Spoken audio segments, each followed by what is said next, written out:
Hi, thanks for joining me. So you hear a lot of words getting thrown around, as in the consciousness, subconscious, ego, higher self, and it can be confusing. I know I've had a lot of people before say to me, I don't really understand what the difference between like the conscious and the subconscious thoughts, whether I'm making a decision based on what my ego wants, whether I'm making a decision based on what my higher self wants. It can be really confusing. I also know that as in-depth as we get, we're supposed to be having fun. We're really supposed to be having fun while we're here on earth. And a lot of the time we get so caught up in the drama of everything, we just forget to enjoy ourselves. I think we're getting it right or wrong, or, making some sort of judgment. Generally, we need both. Obviously, the ego only exists when we are in a physical body. It's part of being a human and it's connected to the emotions. So most of the time, if something happens to you that's, on the spur of the moment, someone says something to you that's unexpected, someone does something that's unexpected, your reaction is going to come from the ego, because the ego is trying to protect you. The ego loves to feel good, and the ego is the way that we protect ourselves. So if something happens and it takes you by surprise, or someone says something, your reaction usually, probably 90% of the time, is going to come from the ego, where you want to react. You want to react in a way where you're going to make yourself feel better. So you're going to try and protect yourself in some way. You might want to attack back at someone who attacked you, so that you don't feel like you've lost any power. So most of those reactions that are quick and you haven't thought about them come from the ego. And that happens a lot with texting. Somebody will text you something, and when you read it, you instantly want to reply, and the reply will come from, be an ego-based reply. When you give yourself a bit of time and you don't reply right in that moment, and you think about it, and you think about, well, hey, they probably reacted that way because they've got something going on in their life. They're just at an understanding where that's all they know. So when you give yourself time and you think about the problem and you sort of mull it over and you have like a wisdom with it, that's coming from more from the higher self. That's coming from a knowing that you don't have to react in that way. But with that, when you live a life where you are slow in your responses, or you're wise in your responses, it's because you've practiced being more aware, you understand when your ego is responding and when your higher self is responding. And sometimes there's just no response at all needed, because where you're at, you don't need to respond. It's all entirely on the other person that's going through something. So I wrote the other night at 2 o'clock in the morning, when I got woken up with one of my lovely messages, because this topic's been on my mind lately. I was told to write down these 2 sentences just as an example, to try to help to see how, as we are living our life, how our soul has chosen an experience that it wants to go through, and how our ego self, physical human self, can either accept that experience and go through it, or try and avoid it, and then it keeps showing up. So as an example, what I had written down was, what if a soul needed to experience commitment, but the ego free will kept walking away? So depending on like previous lifetimes and what a soul decides it wants to experience, and maybe the soul needs to experience this with other souls. There's a lesson, there's not just a lesson for one person, there's a lesson for a multitude of souls together.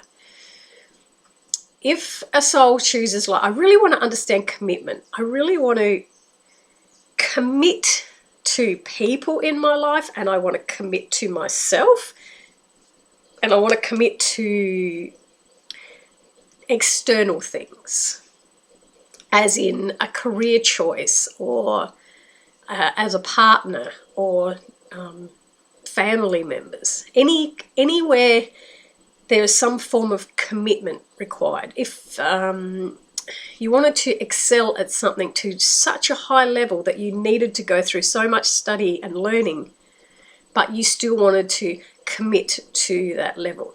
So let's say the soul has said, we're going to commit in this lifetime, any different area, we're going to find that experience of commitment and we're going to master it. But as you've gone on in life and you've formed your personality yourself, and you've got situations unfolding around you, and you've got that ego self, the ego self might not see that the soul's trying to experience commitment. So the ego self will meet somebody, say, and then just be with them for a while and then leave and not commit. The ego self might start a new hobby and never ever finish that hobby. The ego self might have 20 hobbies started and never actually excel in any of them. Just there's this constant trying new things and never committing to anything. Now that's a choice. Your free will of your ego is choice. God, source, energy gave us free will of choice. So we're allowed to do that. It's not wrong. But you are also not allowing the soul to have that experience of commitment. So if you go through an entire life, in this lifetime, if you go through the entire life where you never ever committed to anything and you never took that experience, I would guarantee that the soul is going to come back again in the next lifetime and have that same want. The soul's going to still want to experience commitment because you didn't give it that chance in this lifetime. And it can also feel when you are going against something that your soul wants to experience and you keep choosing against it, you quite often find that you have like a friction there as well. And a lot of this comes up with the teachings of the law of attraction. The teaching of the law of attraction is about what the ego wants. It doesn't even consider, if you listen to anybody that's teaching you the law of attraction and you can manifest whatever you want, I haven't yet to see anybody actually talking about what the soul wanted. It's just what the ego self wants. You can have anything you want. But if you could have anything you wanted, you would have it. If it was that easy, everybody would have it. I think they're missing the point about what if the soul wants something entirely different? And I do know that the power of our higher self and what our soul wants is a lot more stronger, and it usually gets its way over the ego self. And you will find this in situations in your life where you have tried so hard to make something happen and it never ever happened. But the lesson that you needed, or the experience that your soul needed, they got that. Your soul won. Your soul, your higher self, it won. It got the experience it needed. Your ego was like devastated that it had to be that way. But your higher self is happy that it happened that way.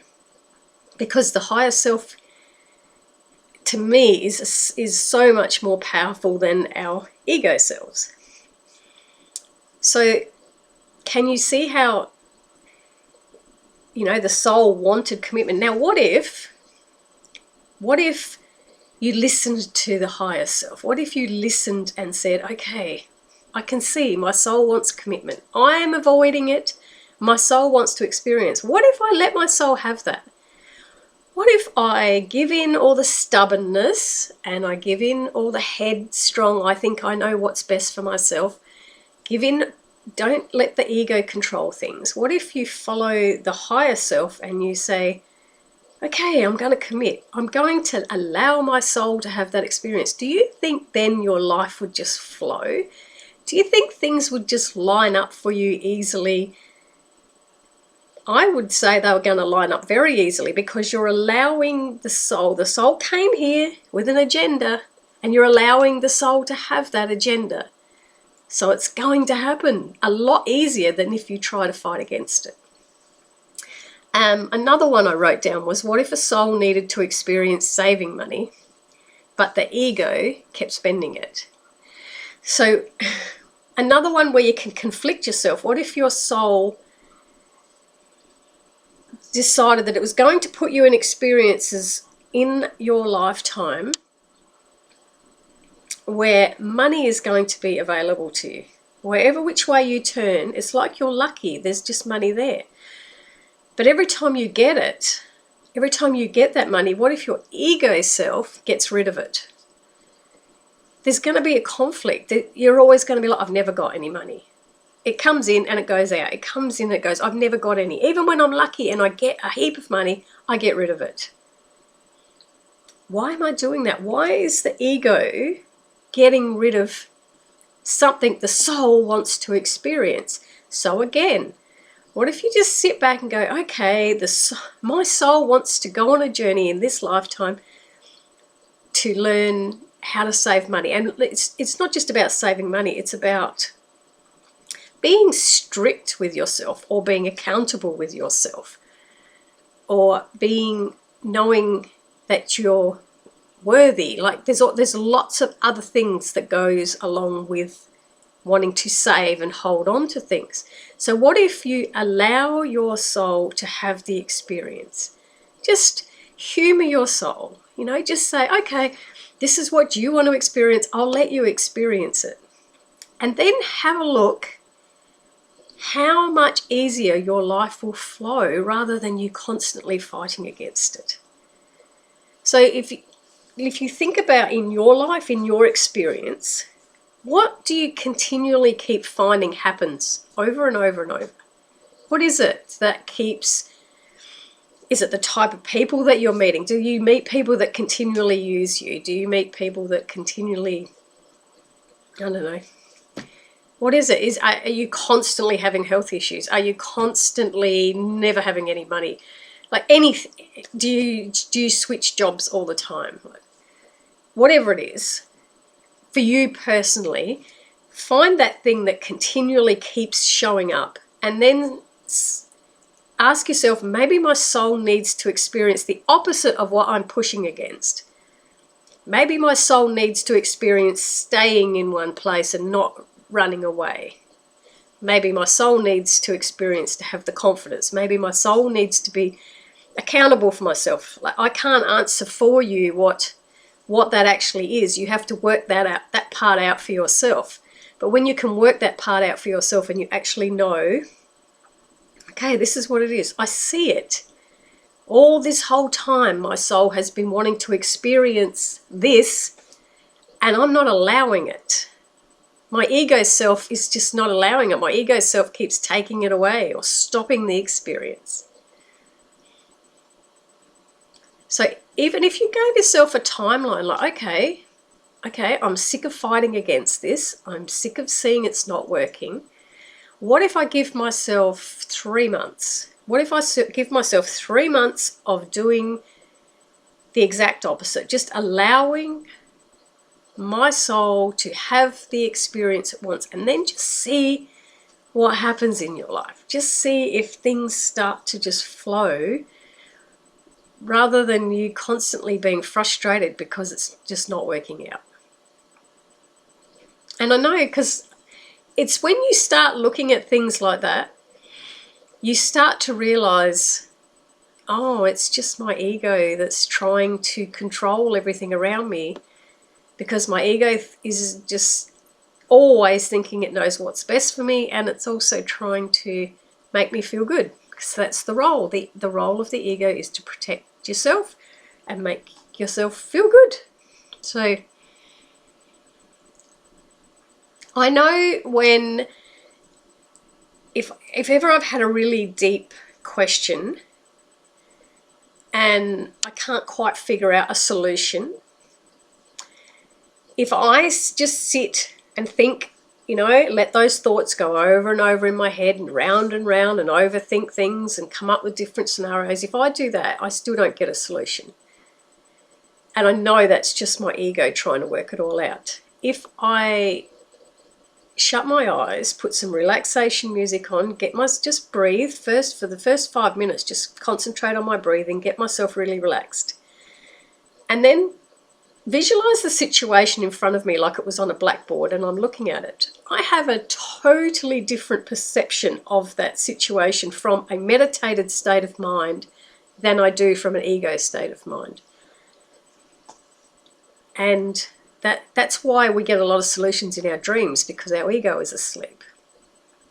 So that's when you can understand, okay, I'm thinking with the ego mind, but underneath that is that other, you know, subconscious mind that's got more answers.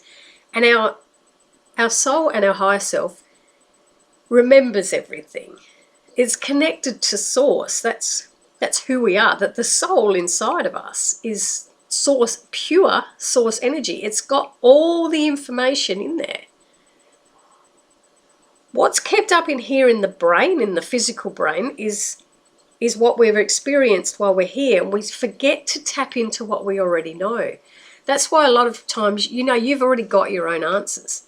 And like when you come to a psychic, a really good psychic will help you tap into the answers that are already there.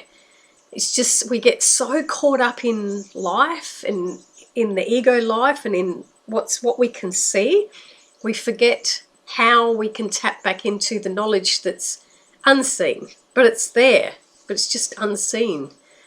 And we want to look at everything in reality. If we can't, you know, see, hear, touch, feel, use the senses, we don't think it exists. But there's that knowing, like, because your instinct is part of your higher self. Your instinct is that knowing. When you've just known something, you're absolutely positive. There's no doubt. When you're like that, you'll forget about it. You'll just like, I just know that, and you'll forget about it. When it's your ego will keep saying, oh, I think I know about that. You'll keep thinking about it. I've had experiences before where I have, like, there's been a competition and, you know, to enter a competition, and I've put my name down and I've instantly known I was going to win. And when it's that feeling of you're so sure, you don't actually harp on it, you don't keep thinking about it, you just totally, in that moment, you know you're going to win and you just forget about it.